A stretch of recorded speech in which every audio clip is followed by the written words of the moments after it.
Everybody, it's Candy, aka Brown Eyed Girl 69. How y'all doing? Well, today is July 14th of 2026, and I am in the mood to talk about San Antonio. I'm not going to be able to talk about San Antonio all in one video, I'm sure, but I'm going to give you all as much information about that place as I can.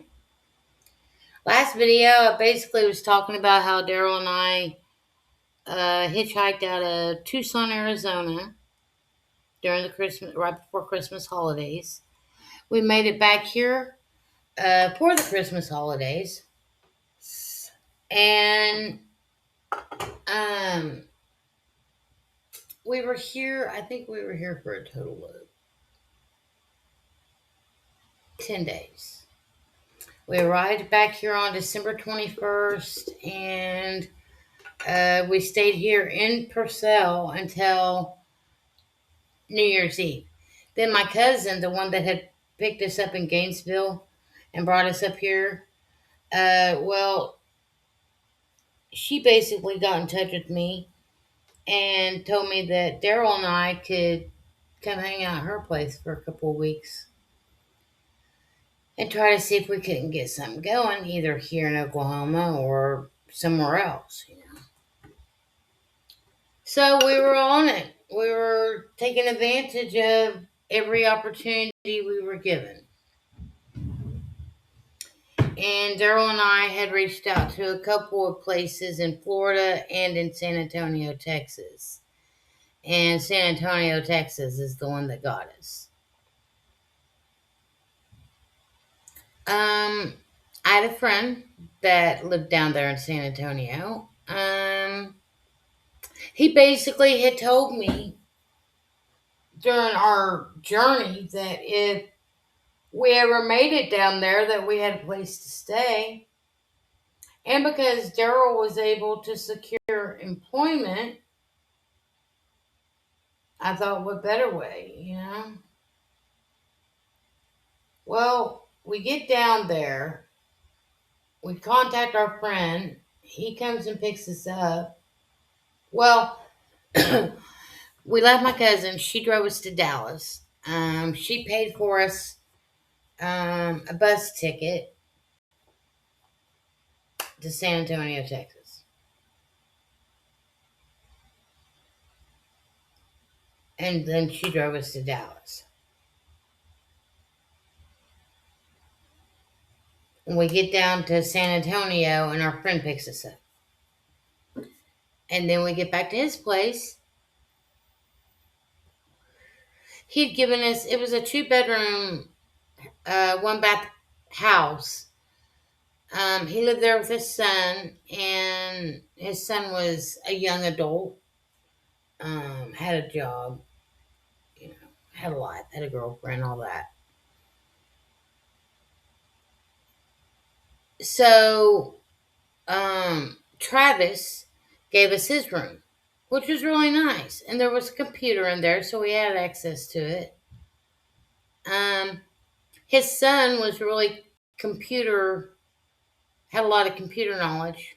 And that's when I had my hard drive that I had taken out of my computer in Colorado with me. And he is the one that gave me a flash drive with all that information, which was videos and pictures.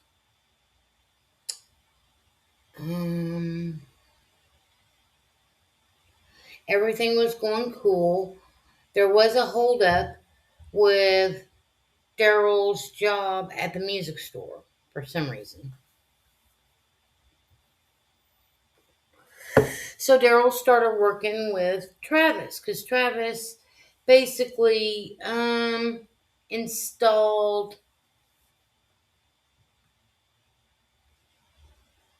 outdoor covered patio things,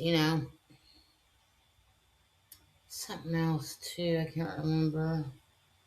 Had to do with like roofing or something. Daryl wasn't into roofing, but he was willing to help Travis in certain things as far as like installing this guess it'd be called a carport covering. Anyway, he was going out and doing that with Travis on occasion, and Travis was paying him after the jobs was done. Or after Travis got paid for the job, he had paid Daryl what he owed him. So at least we weren't completely broke. And myself, personally, I was out there looking for a job myself. And then some things strange started happening, and we realized that maybe we shouldn't be there after all. And then we found out that Travis had a drug issue, a drug problem, a hard drug problem that involved needles. And that's when Daryl was like, no, we're immediately, we're gone, we're out of here. We told Travis, thanks for letting us stay here, but it's time for us to move on. He tried to claim he didn't have a problem. And maybe he didn't have a problem because we weren't even aware of the issue until after we'd been there. I think we were there a couple of weeks. Anyway, so here we are, San Antonio, Texas. We really didn't have a lot of information about this city anyway. But some of my Facebook friends would look up information and send me the information to my messenger or leave it on my Facebook page. So I started searching and looking into this shelter. When Daryl and I first went homeless in Denver, they had a couple of shelters, but if you're a couple, you're going to be separated. You're not going to be able to sleep in the same area.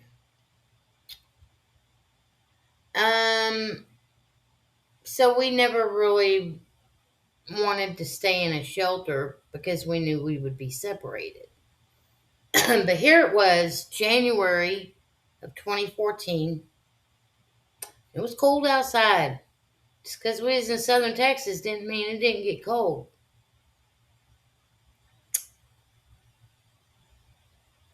I think the first night or two we slept out on the streets in downtown San Antonio.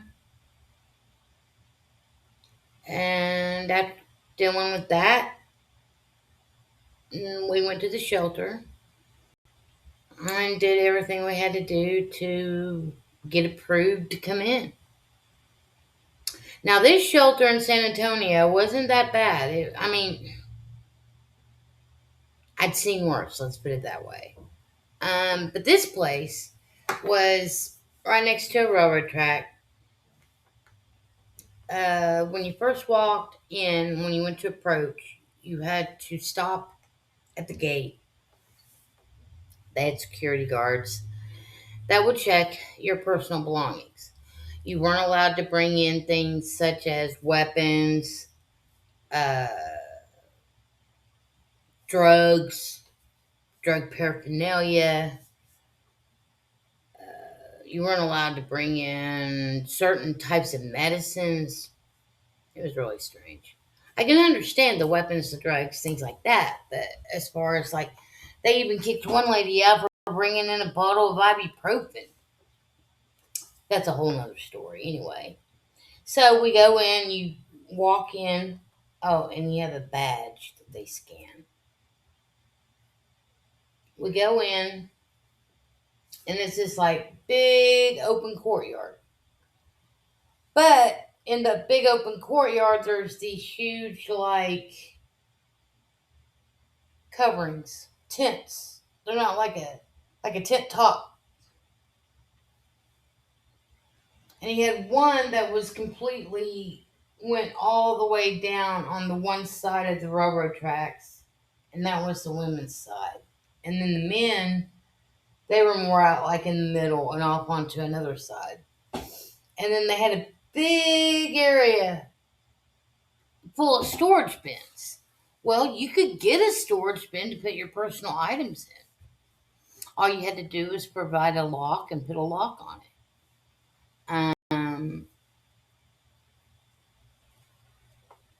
And then you would have a place to store your stuff because we had stuff and we didn't want to have to carry this stuff with us every day when we leave the shelter. The shelter provided three meals a day, breakfast, lunch, dinner. I think they also provided a midday snack and a yeah, those they and sometimes they'd have a snack in the evening time too. They had a laundry facility there. They had showers for women, showers for men. Um, they did have indoor sleeping during cold months. If it got down below a certain temperature, everybody had to come in. It wasn't a choice; you had to. But the only problem with that is if you slept indoors and if you slept in one portion of the shelter, they were getting you up at 4:45 in the morning. If you slept outside, you didn't have to get up until about 6. Um, Anytime you exited, you were not going through a metal detector, but every time you came in, you were coming through a metal detector. Um, they always provided a sleeping pad and blanket or sheet. Myself personally, I have my own personal blankets, so I usually would just get a sheet and the sleeping pad.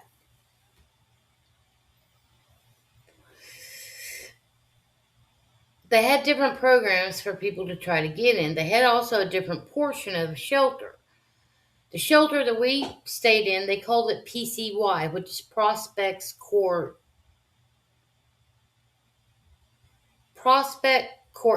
That's what it was called. And the actual shelter name was called Haven of Hope. And on one side of the shelter area was like indoor dorms. But in order to get inside indoor shelter, you had to be in a program of some sort, which usually required you to have some sort of drug issue, alcohol issue, mental health issue. You had to have some sort of issue to be able to qualify to get indoors over there. And I wasn't going to claim that I was crazy just to get inside, you know. They were trying to set me up to try to file for disability and everything on mental disability. And there's just no way that I'm going to put myself into a certain category just to collect money, you know, when I'm not that way. Even though I've paid into the system and whatnot throughout my whole life, but I'm just not going to do that, you know. But there are a lot of people out there that do.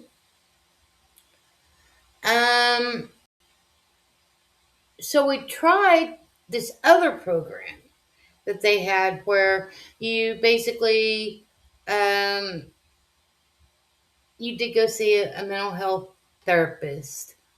They did try to get you some medical help as far as like to see how healthy he was.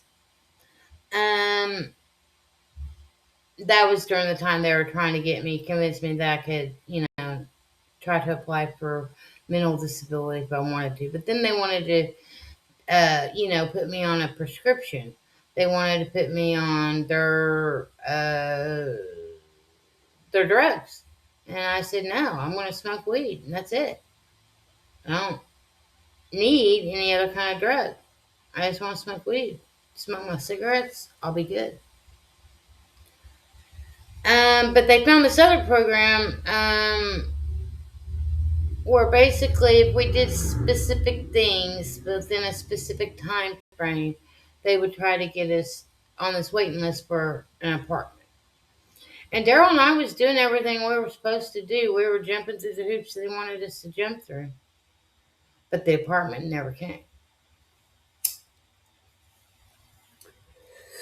A typical day in San Antonio for Daryl and I would look like we would get up at 4:45 in the morning or 6 o'clock in the morning. We would take a shower if it wasn't too crazy with people flooding in there. Depending on the day, if we needed laundry done, I was always trying to be the first to second person in the laundry line. They opened up the laundry at 7 a.m. Um, you had to basically stay within the shelter area while your laundry was being done. I eventually volunteered to start working in the laundry so Daryl and I could consistently have clean clothes without us having to wait all day. So they had showers, they had food, they had laundry, they basically had a safe space for sleeping purposes. They did have security guards that walked around. They did have a storage facility, like I said. Um, you basically could come and go as you please between the hours of 7 a.m. and uh, 10 p.m.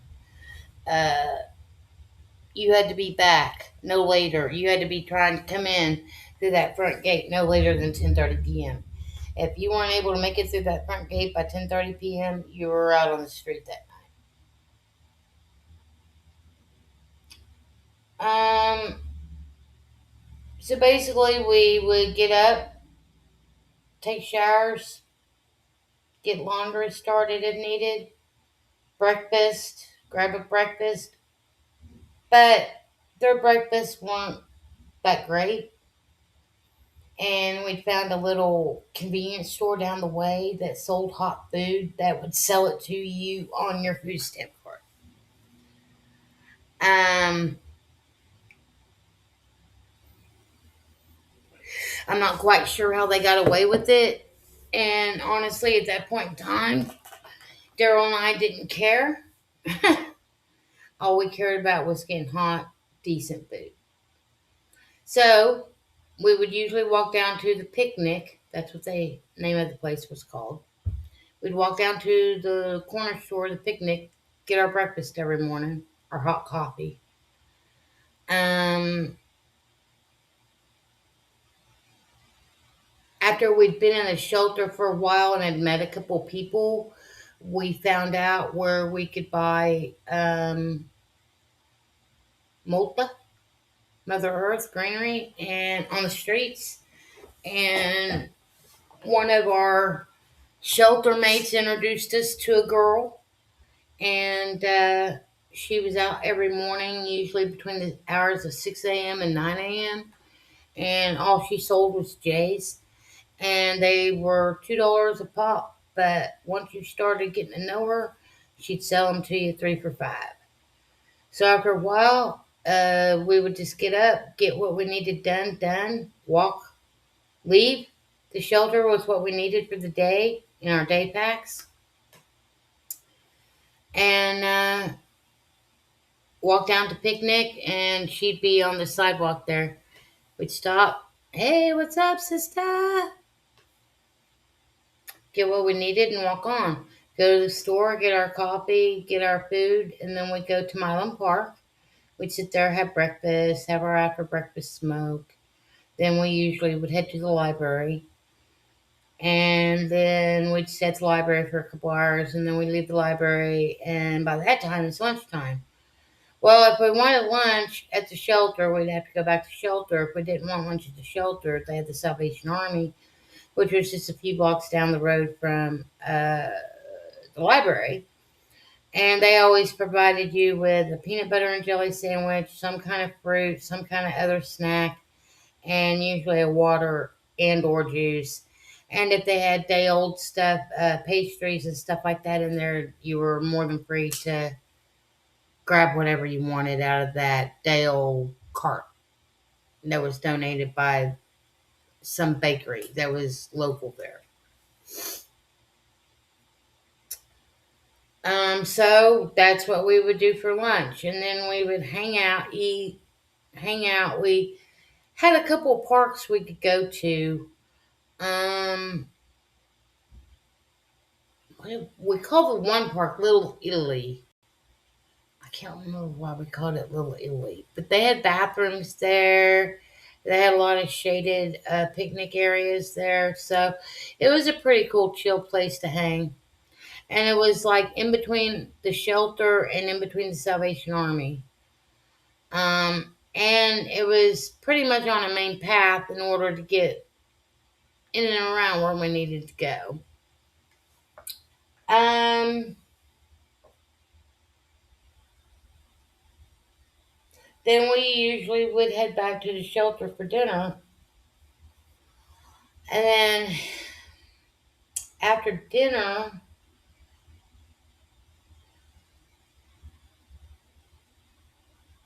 we would usually go out again.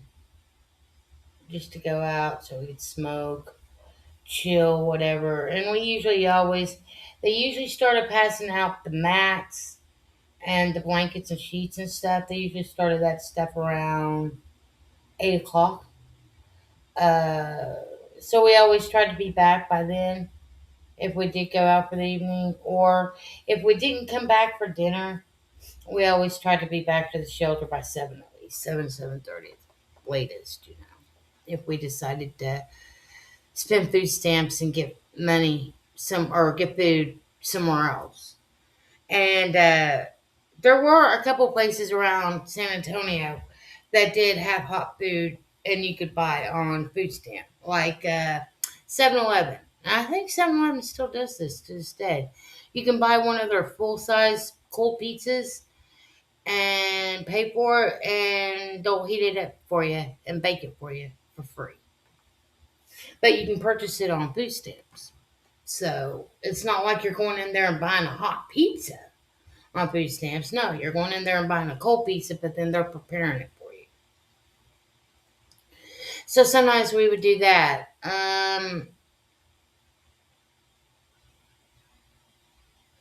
We had a lot of 7-Eleven pizza when we lived in San Antonio. Let me think. That was pretty much it, just basically surviving day by day. Finding the places that was the cheapest places for tobacco. Finding places, little holes in the wall that had good deals on food. There was in downtown San Antonio. There was, I can't even remember the name of the place, but it was a little. I would guess you'd call it a Hispanic shop. They sold Hispanic food, Mexican food. Um, they had empanadas. They had enchiladas, burritos, taquitos, different types of food, in their hot case. Then they also had fresh cut up fruit like watermelons, grapes, cantaloupes, melons, and they had them in big fruit cups. Well, they had small ones and they had large ones. And it usually came with like a package of tahini or something like that to sprinkle on there, or some chamoy. They also had like a ice cream freezer that had all those types of Mexican ice creams. Those were so good. So we always liked to go there. They would take food stamps for the cold food, but they wouldn't take for the hot food. You had to pay cash. There was a little convenience store downtown where we found where we could buy a pack of cigars, flavored cigars, or just regular cigars, for $1.50 a pack. Um,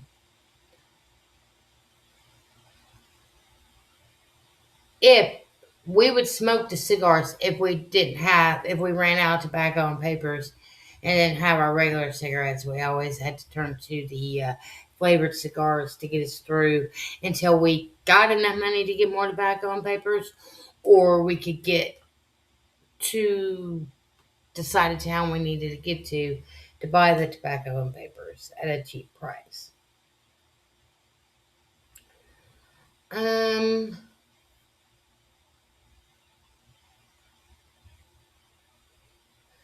but that's pretty much it as far as like our daily life, our daily routine. We were always looking for opportunity to make money. We were always looking for a job opportunity. Daryl was always trying to put out the feelers with his skills, whether it was trying to find students to teach. He did hold that gig at the music store for a short period of time, but because he didn't have a lot of clientele of his own to bring with him, it was hard to try to build up clientele, especially when you're new in town. But we tried to direct people to Sam Ash to take lessons from Daryl, or him come to their personal house and give them lessons. Um, I even tried to do some massage therapy, massages, uh, for like $50 an hour, and I was able to succeed, and I got like 3 clients, but they weren't repeat customers. And most of the people that were contacting me through that online ad that I ran, they were all wanting a happy ending, with the massage, and I just wasn't all about that.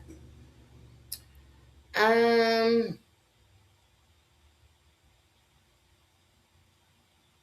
but yeah, that pretty much was our everyday life. I did a lot of walking. I will say that.